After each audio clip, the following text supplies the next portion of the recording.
Good morning, everyone. We are live on the Falcons Podcast. It is a nice, cool, I hate to rub it in, Nick, who is roasting in the Southwest, but it was 64 degrees this morning in sunny Georgia. It is going to get up close to 90 today, but nice and cool. Just a hint of a false fall in the middle of August. But it is football season. Preseason has started. The Corky Kell Classic kicks off, so it had that crisp fall football feel in the air this morning. And Nick, it's glorious. How are you doing this morning, my friend? It's cooler in here. It does cool off a little bit at night, but we got 2 more days of heat out here in the Pacific Northwest, and unfortunately, some decent wildfires kicking up in the central part of the state. So hopefully, those don't get too much worse. But low humidity and heat and wind is a bad combination for ongoing fires. So hoping that things don't get too bad there. But overall, doing pretty well. Excited to talk some Falcons, and happy it's Wednesday. Yeah, the first time I went up to, I guess I was going to Portland because I'd been to Seattle a bunch because companies I worked for years were based out of Seattle. But I was going up to Portland and it was July. I'm like, okay, am I going to need a jacket? You need a jacket at night in LA. I was when I lived out west year round. You know, it drops into the 60s and it's windy and it's cool in all year. I missed the warm summer nights of the South. So I'm going to Portland for a big football camp called the Opening in July, and it says like low of 85, high of 102 for like 4 straight days. I'm like, where the hell am I going? Yeah. And it was like, that's the only week of the year that is like that. But yeah, you need air conditioning, dude. Yeah, we have a small one. We're getting by on that one. Portland's a little bit inland still, so it does get hotter. Seattle still gets a little bit of the Pacific air normally, but this is a bad week. So hopefully it will be a little better starting Friday. Well, I'm heading out for the Corky Kell this afternoon, going over to actual Kell High School today. They've expanded that. It's kind of it's not really preseason because it counts, but it's early. Like the teams that play this might have next week off and stuff. But I'm going to go watch a couple of high school football games tonight, including Johns Creek, where my son is started playing football. He won't play tonight, not as a freshman who's only got a few practices under his belt. But as this chat is opening up, let's say hello to some folks that have been here nice and early. Michael Ranquillo says, good morning, Scott and Nick on the Falcons podcast. Good morning to you, Michael. Appreciate you being here. Denver Luke is in here as well. So is Roderick Cook coming in from across the pond. Kevin F. coming in. I have a feeling we've probably already seen him on YouTube and Facebook doing double duty here. Looks like Alexander. That is a lot of consonants and vowels. So Alexander, hopefully I got that close, at least for an American. He says, good morning and good afternoon for Europeans like I am, for sure. We like going international. Roderick is across the pond as well. So appreciate you being here. Andrew coming in. He says, finally able to catch a show live. Good morning to you both. Well, it's great to have you, sir. Glad you're here. John Harrell says, good morning, guys. Good morning to you. And a great morning to Joe Cannon. Says, great morning, Scott and Nick. What are some things you'll be looking for on Friday? We'll get into all of that for sure. I think the main thing I'm looking forward to, and I think we're all looking forward to, is we're looking forward to seeing the ones. There's a lot of excitement around this team and a lot of new faces. This may be the only game where we see the ones.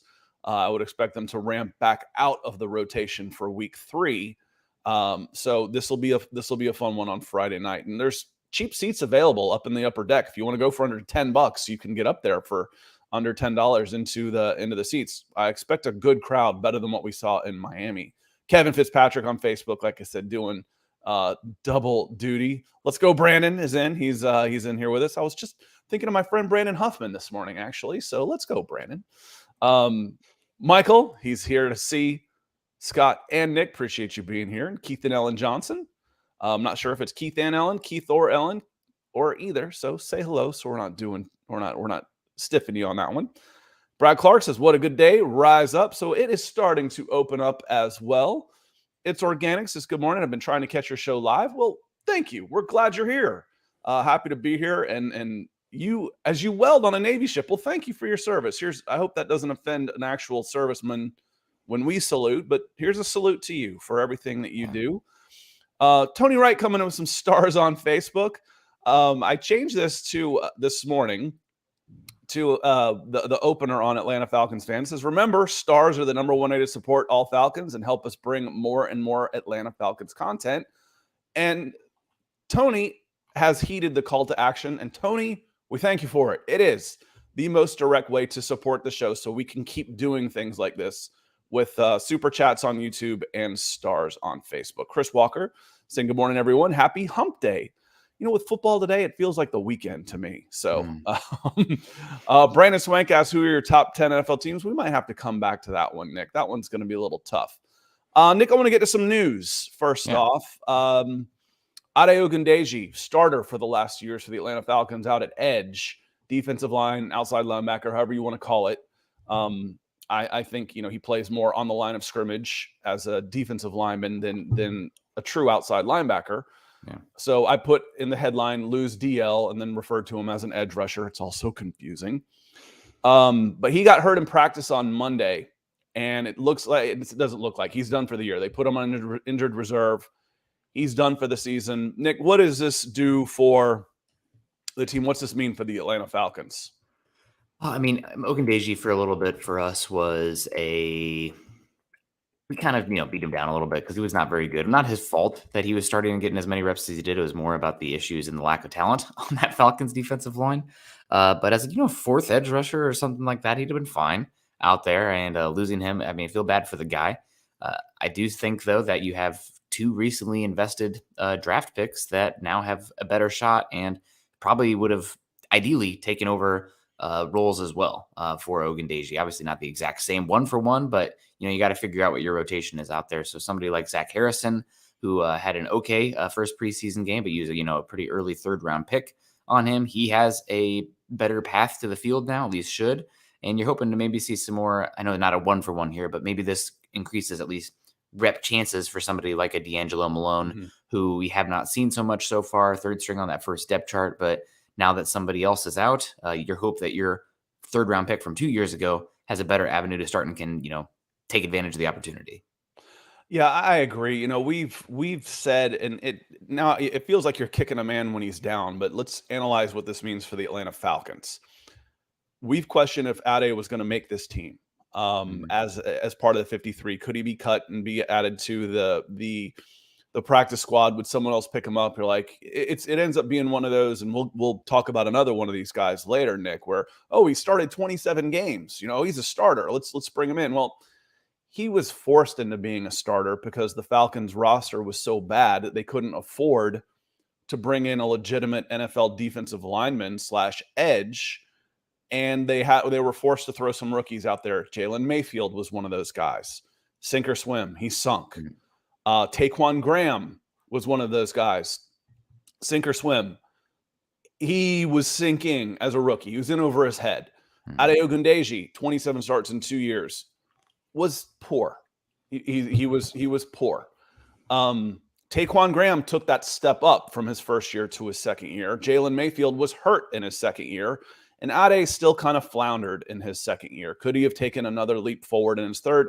I don't know. I wasn't really counting on it. And based on the moves, Nick, that you mentioned, including signing Bud Dupree, including bringing back Lorenzo Carter, including drafting 3 guys in the last 2 years, it didn't look like the Falcons were counting on Ade Ogundeji making that big leap either. Yeah.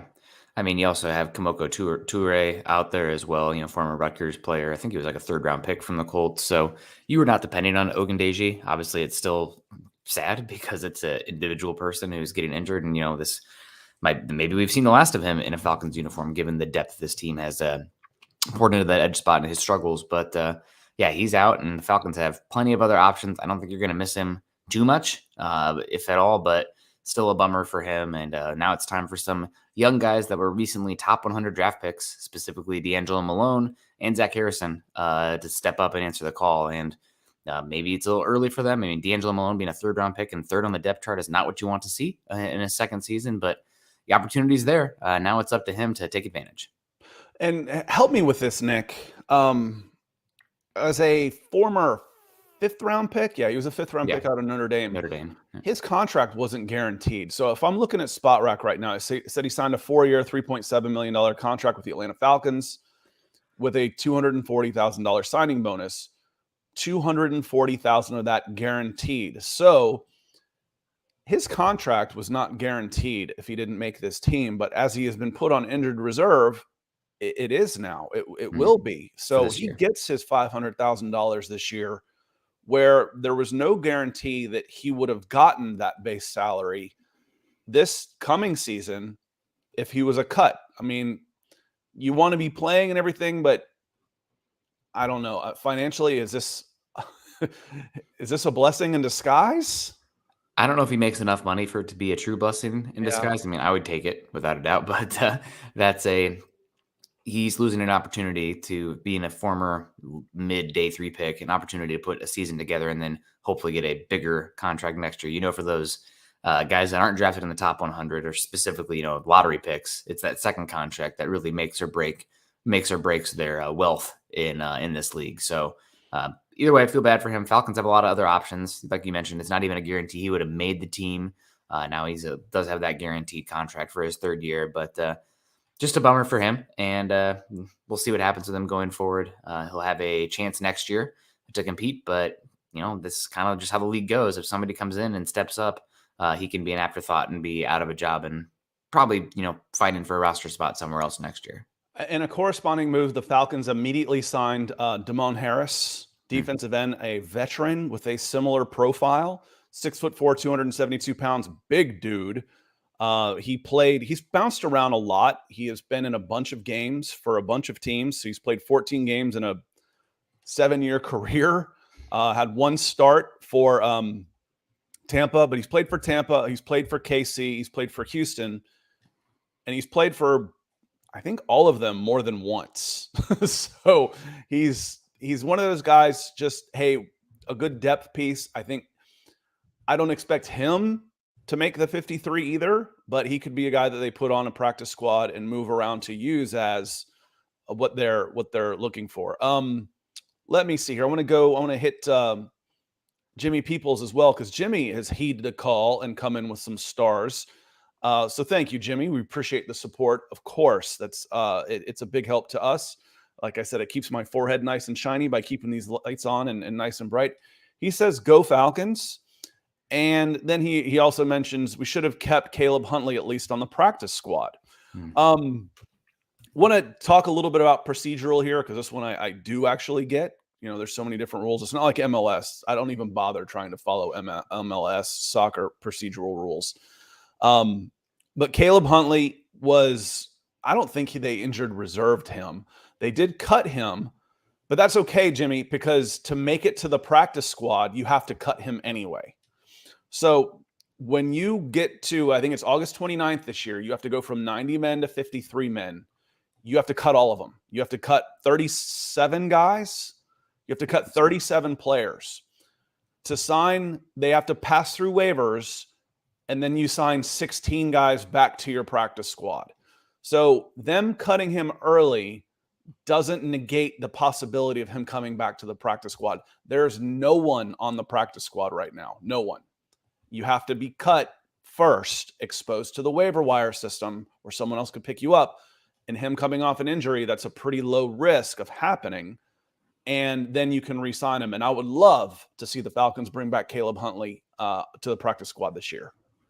Yeah, I mean, he was really good for you guys last year. He's kind of a odd man looking out now with all the usage of all these running backs. I mean, we talked about Igaboweki, the Northwestern running back, looking pretty well in that first preseason game.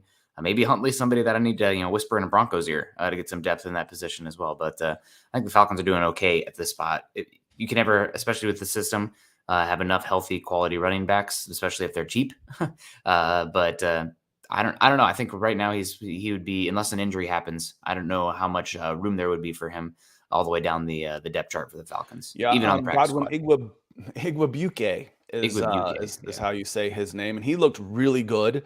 Carlos Washington looked fine, but again, there's not room for Bijan Robinson, Tyler Algier, Cordero Patterson, and then some. Those guys will be fighting for practice squad spots, and they will be showcasing what they can do during these preseason games. They're getting an opportunity to try out for other teams, and they've got a good offensive line and a good system to do that. So take advantage of it, fellas, and good luck to you. I don't expect them to make the 53, but that doesn't mean they can't. Again, they're showcasing for 31 other teams. And I would keep a close eye on what the Falcons do at running back. They seem to have done pretty good.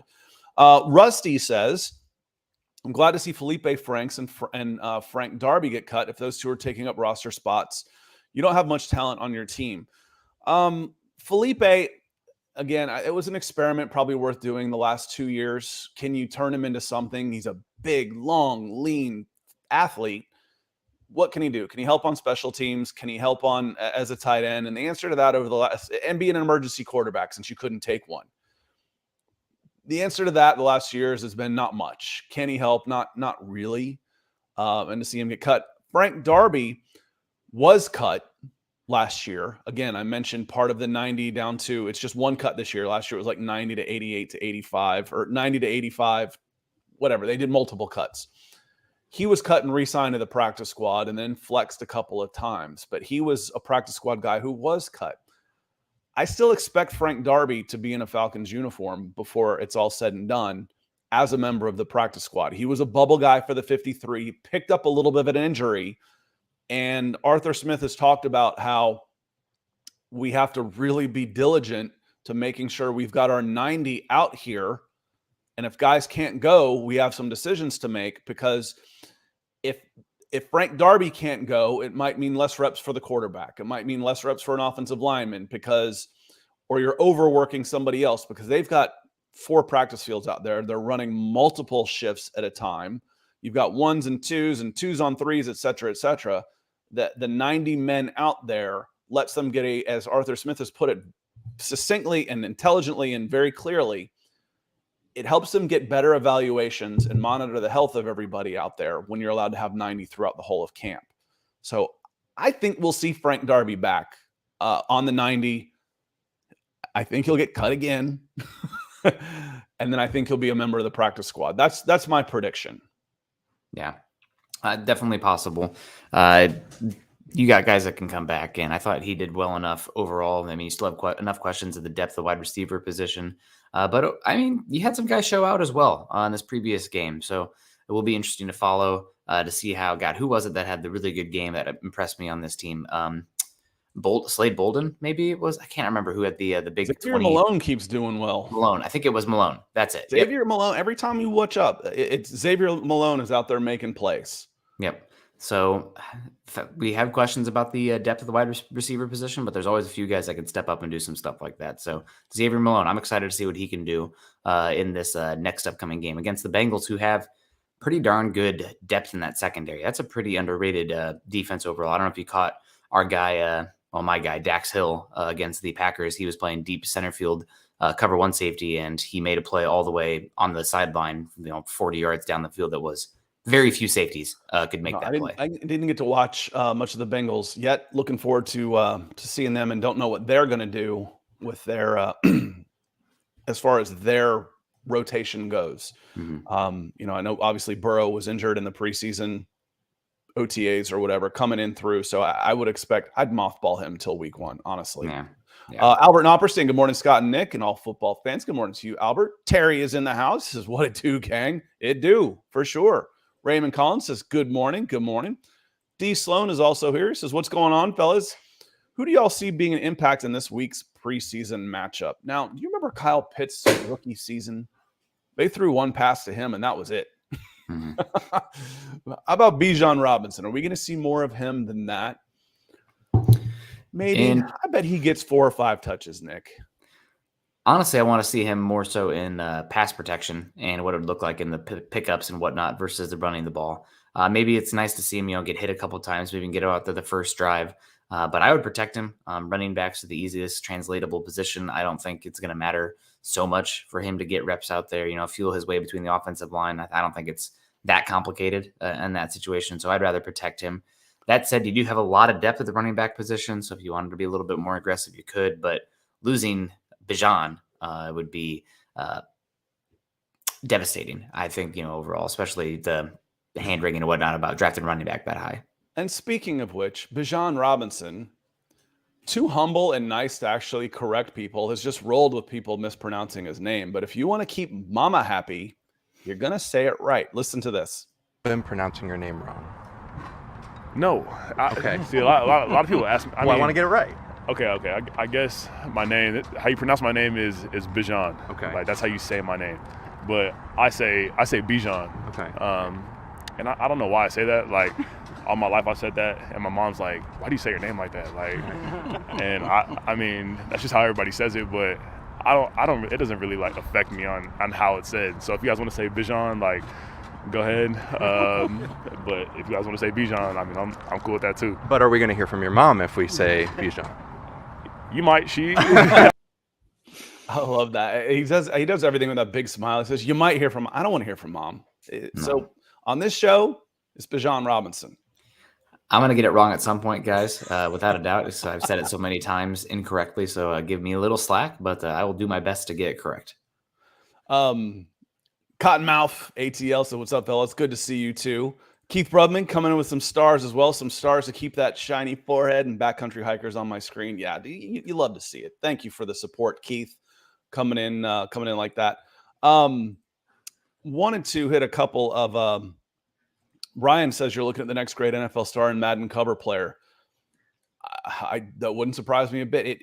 If you told me Bijan Robinson led the league in yards from scrimmage, what do we do? You do true or false things, or buy or sell? I think it's still going to be a little tough with a guy like Derrick Henry out there. Okay. Wrong name. Christian McCaffrey and the 49ers. Yeah, God. I mean, the thing with him is, can he stay healthy? But I mean, his scrimmage yards are going to be off the charts. Guys to keep, but again, I just feel like there's more weapons in San Francisco. Like there won't be as many touches for Christian McCaffrey, where you're going to just hand the ball to Derrick. You're going to get the ball to Derrick Henry. He could end up with 100 more touches than Christian McCaffrey. The thing is, the Falcons have far better running back depth.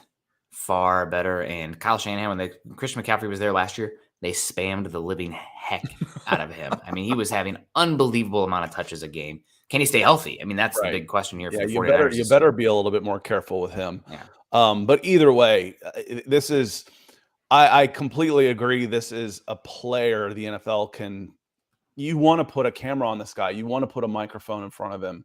You want to have him talk and smile and be productive and be a face of part of this league. I feel a little bit the same way watching Anthony Richardson. There's just no way you can listen to and watch Anthony Richardson talk and think, I don't like that person.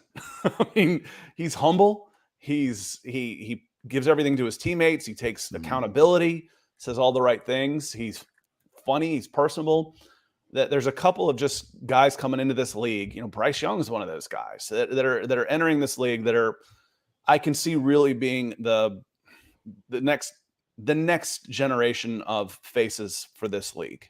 Yeah, Anthony Richardson too. Big, funny, $1 million smile. Bijan, really enjoy him. Even back in Texas, extremely intelligent, fun guy. So Madden covers the kiss of death. No, thank you. Avoid like the plague.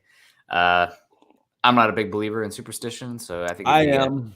You are. Scott is. Oh, yeah. I have 4-leaf clover underwear. I've got my son. When I bought his wood bat, it gave you what like stickers you can put on the bottom of them. The kid's name's Sean McAllister Kennedy, for God's sakes. I mean, so he's got a 4-leaf clover on the back on his. I'm completely superstitious. How could you not be superstitious being an Atlanta fan, thinking and believing in curses and stuff? For God's sakes. Too much happens out there. Too much noise in the universe that believe in that for myself. But not down here, it all happens the same way. I think this year might be a little different. No, not all bad. I'm kidding. We'll see. We'll see what this Braves team is a machine. And if they get beat in a good series, so be it. If something weird happens, you're gonna have to believe in an Atlanta curse. This Braves team is something else, that's for sure. As far as the total package, this is one of the best Braves teams I've ever seen. On that note, what did I see? There was something about Hennessy in here. Someone put it in there. Where is it? I wanted to show you because that was one of the things I wanted to talk about. I can't find it. So there it is. It was Roderick. Roderick asked, what about the fitness of Hennessy and Drew Dahlman? I think Drew Dahlman is fine. I'm starting to get a feeling that there might be a little bit more to Hennessy than we thought at first. Now, he was taking reps initially at first team left guard. Kind of got the feeling that he was keeping that spot warm for Matthew Bergeron, and Bergeron did not go out last week with the twos on the offensive line. I expect he'll go out with the ones this weekend. But Bergeron there, that I think the Falcons will be in the market for another offensive lineman on the interior. I know they're in the market for another offensive tackle. You've got Jalen Mayfield right now competing for that third tackle spot that was given up when the free agent they signed from New Orleans was hurt. And I apologize, I've forgotten his name. He wasn't around long enough. Injured reserve. It was Ethan Greenidge was who they signed to possibly be that swing tackle. And he's on IR, so they're looking for that. Can Jalen Mayfield be that guy? Maybe.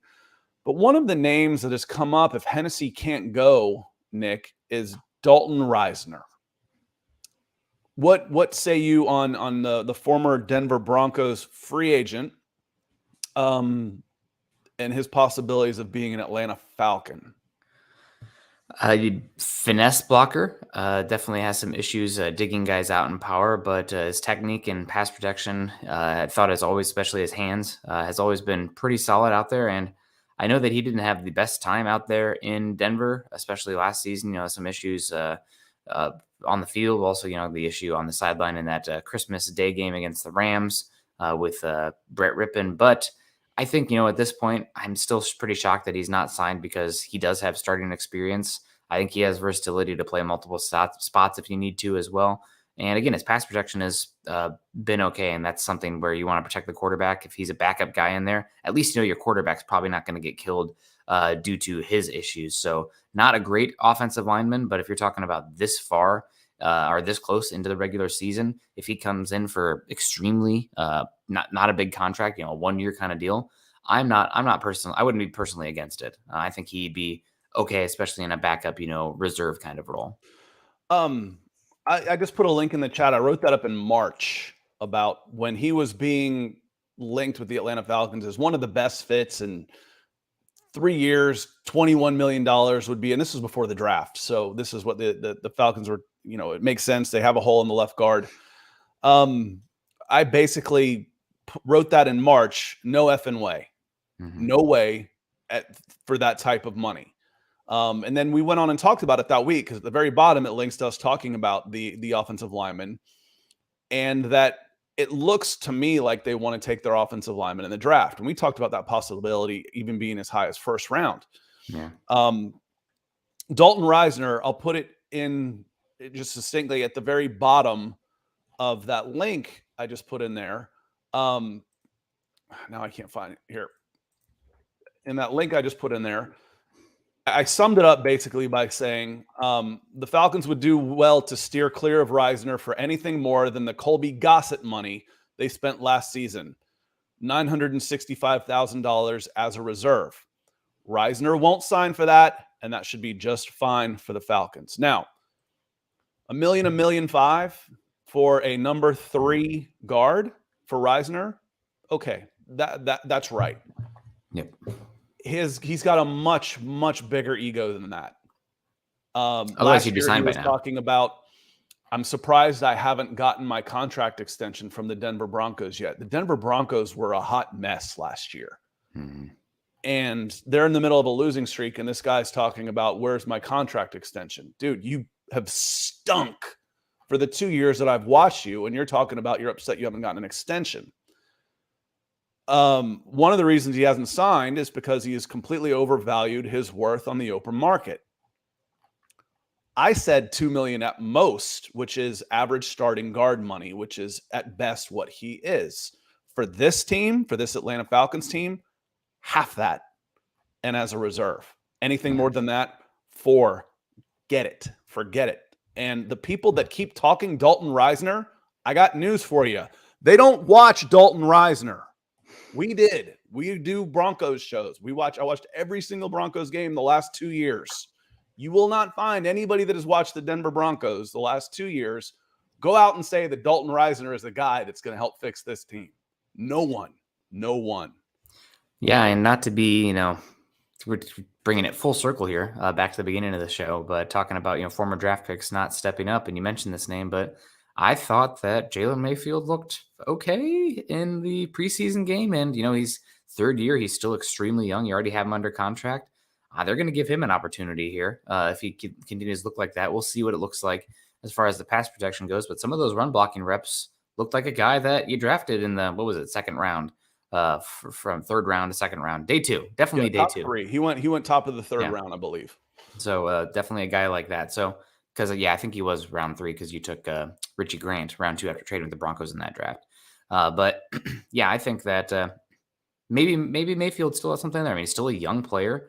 He was drafted extremely young. What was he, only like 20, 21 when he was drafted as well, and doesn't really have the foot speed or the agility really to hang out at tackle. But at guard, I mean, heck, maybe there's something there. No, I agree. And it made sense when they moved him there right away. Yeah, he was 68th overall in the third round. Jalen Mayfield was. Yeah. That one hurt me because I wanted Spencer Brown badly, and he was available, lasted another 30 picks, and ended up starting all season for the Bills at right tackle. And that would have been a better pick at right tackle. But when you're watching Mayfield and where he looked, he was playing tackle, and they're moving him left and right now. And Arthur Smith said, we're giving this guy an opportunity to be the swing tackle because we need one. This is an opportunity for him. When you're watching the highlights that you're speaking of, Nick, what did you see? Did you see tackle or did you see guard? I saw guard. Yeah. Mayfield, yeah. I mean, I think that's where he naturally fits. The scouting report on him coming out was that the guy's a mauler. He wants to be a brawler and he wants to beat up guys in front of you. Now, he got to the league as a 21-year-old kid with 14 starts under his belt, and he was at Michigan at right tackle. Yeah. And he was immediately put in the trenches where the grown men live. And he was woefully outmatched, and that wasn't his fault. And he was hurt last year. So maybe. I'm with Michael here, though. Michael says, I'd rather wait on Mayfield to grow before Reisner. I would probably rather have Mayfield than Dalton Reisner as well. That's saying something, Nick. Just for I think Mayfield would work harder as a number 2 guard than Dalton Reisner would coming in. I just, for the team chemistry, for what this team tries to do to beat up guys in front of you, Dalton Reisner's run blocking was atrocious last year. Forget what ESPN says with the run block win rate. Dude, that's like a bad strike zone. Oh, this guy's throwing nothing but strikes. He's getting a foot off the plate. He ain't thrown a strike yet. Yeah. It's subjective. Yeah, and especially for a team that's trying to, bully ball a bit this year in the Falcons, at least in our opinion. If Reisner is a depth guy, can come in and, protect the offensive line, give you some competency in pass protection, but not going to be able to lean on teams as well. Also, I felt like he lost athleticism as his career went on. I don't know if it's like adding injuries or trying to add more weight, but a lot of like the pin and pulls and, gap power kind of stuff that you like to see from the Falcons where those guards are moving. I don't know if Reisner has the ability to, pull and get out to that second level and dig out a linebacker. So you'd have to change your scheme a bit and what you want to do, and you definitely lose some versatility as a rushing offense.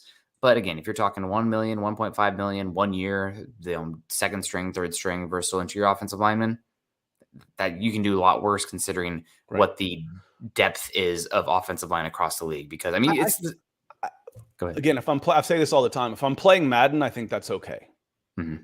But I don't particularly want him in the locker room. I feel like I don't know him personally, but I do know that he does a lot of philanthropic work. I'd love to have him in Atlanta. Yeah. But I just think he's got an ego. Again, the entire impression I got watching him and his press conferences and the stuff that's leaking out of the locker room is this guy has a very, very high opinion of himself that is rooted in things other than objective facts. Well, maybe it's different now. I mean, doesn't strike. He's got to be getting humbled now, dude. Why am I still here? Saying. Sitting around for an entire summer is humbling. Mm-hmm. I don't know that I want him coming in to be a reserve for the Atlanta Falcons, because I don't think he'd be content with that, and I don't think he's the guy just put his nose down and go to work, keep his mouth shut and go to work and fight for an opportunity. Maybe it'd be hard to say at this point. Again, don't know him personally. Everything I've heard is he's a pretty philanthropic person. But you're right about why I don't have a contract yet. Maybe a little bit too high of opinion of his ability. But you could do much worse. I mean, this is just a theme in every single preseason game, but you get further and further down, second string, third string, and the discrepancy in talent between the offensive line and the defensive line balloons the further you get down. So there's just no depth in the league on the offensive line. So if you bring him in as a backup, I think you could do far worse. Money'd have to be right. You'd have to, fit the personality right. Offensive line coach would have to be about it. He'd also have to know that his spot is as depth coming in. But I wouldn't be against that just because, you could be one injury away from the whole offensive line tanking. And there's just the offensive line depth doesn't exist in the league. Yep. No, I like what I've seen from the guys that are there. Hinton, Ryan Adonis comes in. He says Hinton, Newsel, Bergeron, Hennessy. If Hennessy, this whole thing got started because Hennessy, his injury could be worse than initially thought. Mm-hmm. If Hennessy's good, this isn't a conversation at all. It's done. This conversation's over. Keith Brugman asked, does Reisner get a pass for playing between Lloyd Cushenberry and Garrett Bowles in a Hackett offense? No. For a couple of reasons. One, it wasn't just last year. My first year covering the Broncos was 2021, and they got off to a 3-0 start, but then they came up against somebody like the AFC North who would come up and hit these guys in the mouth, and they crumbled like wet blankets. After a few of those, I started asking around to the guys that are covering these Broncos full time. I'm like, why is nobody talking about how bad Dalton Reisner has been? He's like, well, he was really good as a rookie. So he's kind of floating on some of that. So I didn't watch Dalton Reisner as a rookie. I've watched Dalton Reisner the last 2 years, and he's been bad. 2 years, 2 different coaching staffs, 2 different offensive line coaches. Munchak's supposed to be great.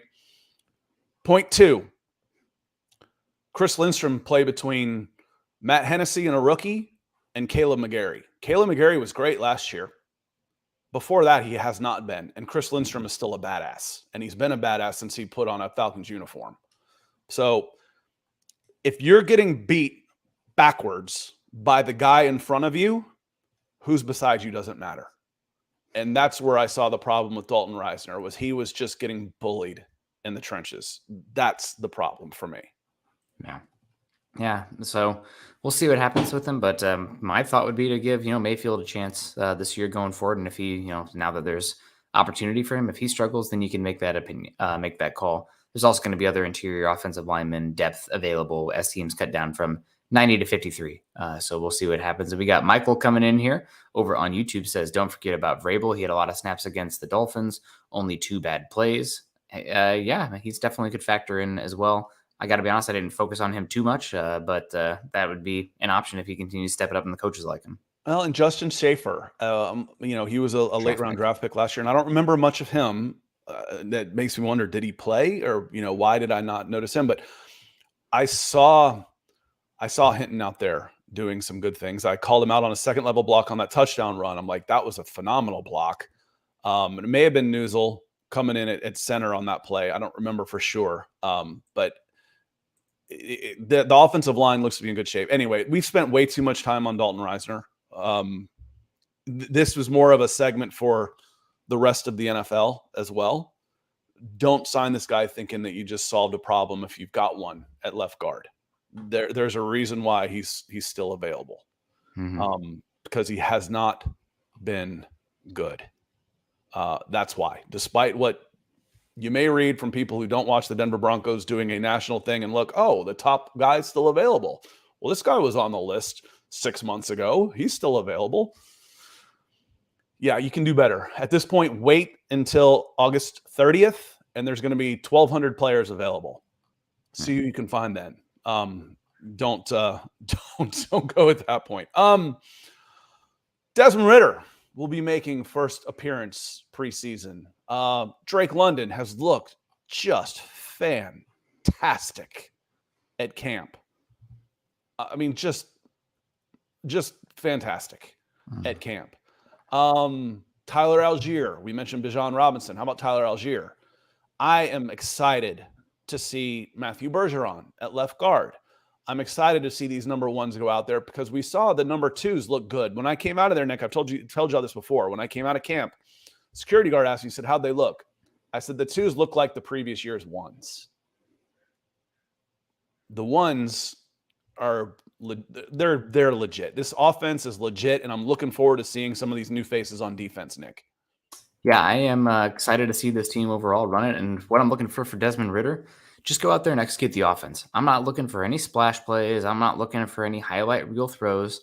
Go out there, make the right pre-snap line checks, get everybody the protection all called out, and run the offense and just keep it chugging along. This is going to be a offense that's going to eat up ground, and I think it's going to be, paper cut, gash. I don't know how explosive down the field, high volume the pass game will be, but it doesn't have to be when your bread and butter is the offensive line, the rushing attack, the run scheme, and the running backs. You do have London, you do have Pitts coming back, but still, I think that it's more so about, how that team can rush the ball, especially, not to get too much into the game theory and where the league is at right now, but teams are playing sub package more than ever last season. We saw it was like 65% nickel, and that doesn't even include the teams running dime out there or penny front as well, which is becoming more and more popular.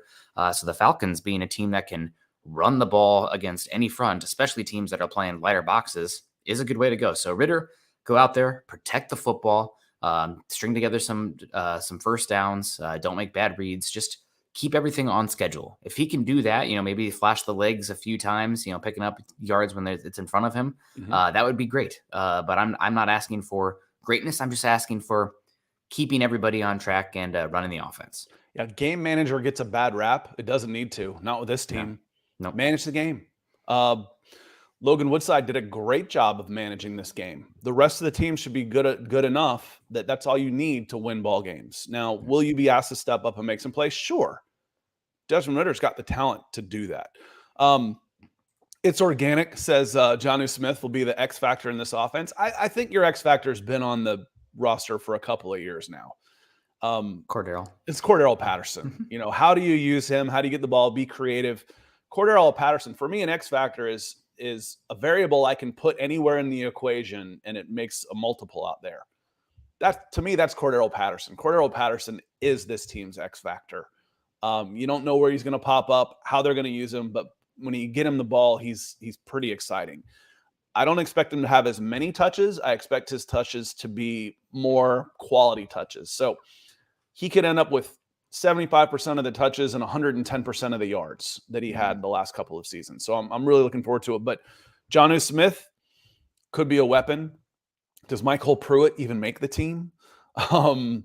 Mac Hollins looks great. Scotty Miller, Xavier Malone, we mentioned him. All the guy does is make plays. Kadero Hodge. I think there's more talent as receivers than this team is getting credit for beyond Kyle Pitts and Drake London. And it's just going to take time.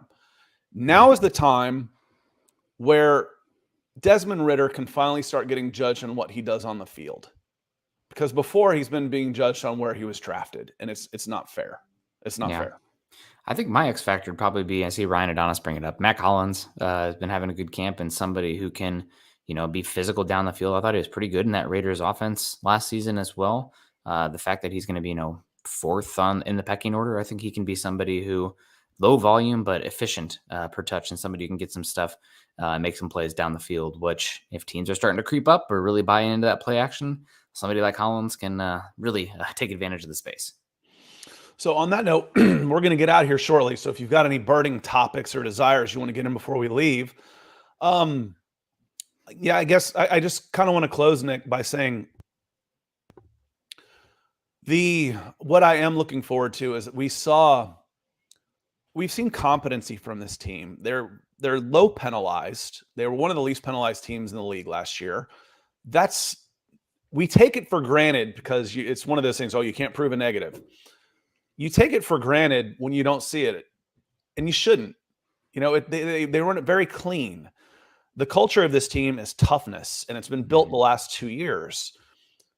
Now I want to see them with the ones. I want to see. I doubt we'll see Calais Campbell yet.